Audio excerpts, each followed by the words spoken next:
सोच रहा था, कुछ अनाज बो रहा था। उसके समझ में नहीं आई। वो उसके पास में जाकर कहता है ये आदमी बार बार हाथ पीछे डालता इधर डालता, ये करता क्या है? उसको जाकर बोले भाई तुम क्या कर रहे हो? तो उन्होंने वो गम बताया कि महाराज मैं खेती कर रहा हूँ अपने बच्चों के लिए और परमात्मा की सेवा के लिए, पूरे संसार का काम हो इसलिए मैं जो ये खेती कर रहा हूँ। उसको अनाज को देखा, अरे मूर्ख ये मिट्टी में डालने की चीज नहीं है, ये तो स्टील के जो बर्तन हो, कोई टंकी हो, घर में रखो, इससे फल के बनते हैं, रोटियां बनती हैं। तो उस किसान ने सोचा ये आदमी कभी खेतों में आया हुआ नहीं है। बोले महाराज आज तो मैं इन खेतों में मैंने काफी डाल दिया, थोड़ा सा बचा, उसको डालने दो, 2 महीने बाद में आप आना। 2 महीने बाद में आया तो उस बाबूजी को वो किसान अपने खेतों में ले जाकर दिखाता है कि देखो उस दिन में जो डाल रहा था यही है। उस बाबूजी को विश्वास नहीं, कैसे हो गया, मुझे तो विश्वास नहीं आ रहा। बोले हमारे तो बाप दादा ये करते हैं इसलिए हमें पूरा विश्वास है, और ये अब आप लोग टंकियों में भरना, हम लोग तो इसी तरीके से डालते हैं, इसी तरीके से लेते हैं। तो ऐसे ही संत महापुरुष कहते हैं कि संसार में अनेक प्रकार के लोग हैं, अनेक मत मतांतर है, अनेक पूजा पद्धतियां हैं, अनेक प्रकार के लोग हैं, सबकी खोपड़ी अलग अलग है, सबका मन अलग अलग है, सबका विचार ज्ञान जो है सबके अपने अपने हिसाब से है। जो ब्रह्म ज्ञान होता है वो तो एक जगह होता है, सबके लिए एक जैसा होता है, लेकिन ये मन ज्ञान जो होता है सबका अलग अलग होता है। तो आप लोग भाग्यशाली हो, इस ज्ञान को, इस विवेक को मरने नहीं दें और इसको जीवित रखें और इसके ऊपर चलने की कोशिश करें, तो हम भी उस लोक में पहुंच जाएंगे जहां से ये कबीर साहब, दादू साहब, दरियाव साहब, जितने भी महापुरुष पधारे हैं उस लोक में हम भी चले जाएंगे। जब दादू दयाल महाराज परम धाम पधारने लगे तो उनके शिष्य थोड़े उदास हो गए, दुखी हो गए। तब दादू दयाल महाराज ने कहा भाई तुम दुखी क्यों होते हो?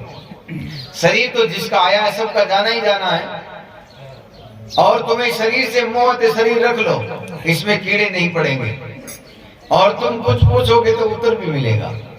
तो उन संतों ने कहा नहीं महाराज, ऐसे तो लोग बोलेंगे दादूपंथी मुर्दा पूजते हैं, हम मुर्दे की पूजा नहीं कर सकते।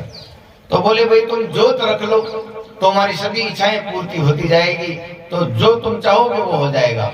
बोले ये भी नहीं रखेंगे। बोले क्यों? कि संसार में दुखी लोग बहुत हैं, कोई बोलेगा स्त्री नहीं है, कोई बोलेगा पति नहीं है, कोई बोलेगा पुत्र नहीं है, कोई बोलेगा पोता नहीं है, कोई बोलेगा नौकरी नहीं है, कोई बोलेगा ये दुख है, कोई बोलेगा वो दुख है। हम माला नहीं फेर सकेंगे, भजन नहीं कर सकेंगे, आपके लोक में नहीं आ सकेंगे, यहीं अड़ूज जाएंगे। तब दादू दयाल महाराज ने कहा कि ये जो 5000 उपदेश हैं, ये जो मेरी वाणी है, ये मेरा ही स्वरूप मानना, और जो लोग सच्चे हृदय से इन शब्दों को खोजेंगे, इनको ढूंढेंगे, इनको पढ़ेंगे, इनको खोजेंगे, तो मैं मिल जाऊंगा। गुरुवाणी जी मानिए प्रगट दयालु देह, जिनका हृदय शुद्ध है, खोज शब्द में लह।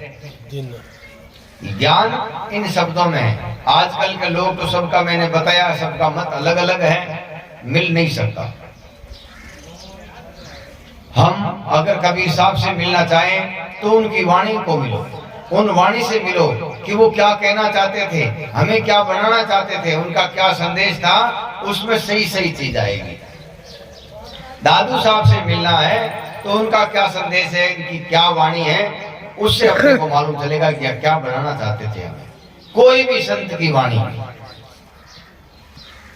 कोई भी जो है, हम जिसकी भी उपासना करते हैं उसके सिद्धांत को अपनाओ, उसके सिद्धांत को अपनाना ही उसकी पूजा है। एक शास्त्रों में लिखा है कि पूजा किसको कहते हैं? जो हम रोज सुबह शाम अगरबत्ती करते हैं, दिया बत्ती करते हैं, यही पूजा है? बोले ये पूजा नहीं है। तो क्या है कि हमारे जो उपास्य हैं, उपास्य का मतलब जो हम जिसको मानते हैं, जिसको देवी देवता को या किसी को भी संत को, उसका पूरा सिद्धांत अपने अंदर मिलना चाहिए। हम दादूपंथी कब कहलाएंगे? दादू दयाल महाराज ने जो भी कहा है वो सब अपने अंदर सिद्धांत मिलना चाहिए, जब हम दादूपंथी हैं।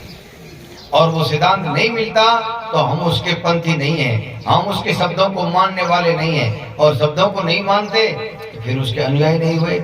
सदगुरु कबीर साहब ने कहा कि शब्द माने सो वंश हमारा, और बिन शब्द डूब मरो संसारा। जो शब्द मानता है वही हमारा वंशज है, वही हमारा परिवार है।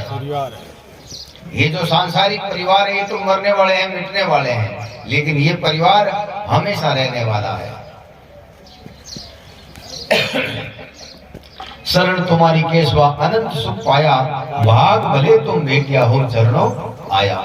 ये हमारे भाग अच्छे थे तो आपकी शरण में आया।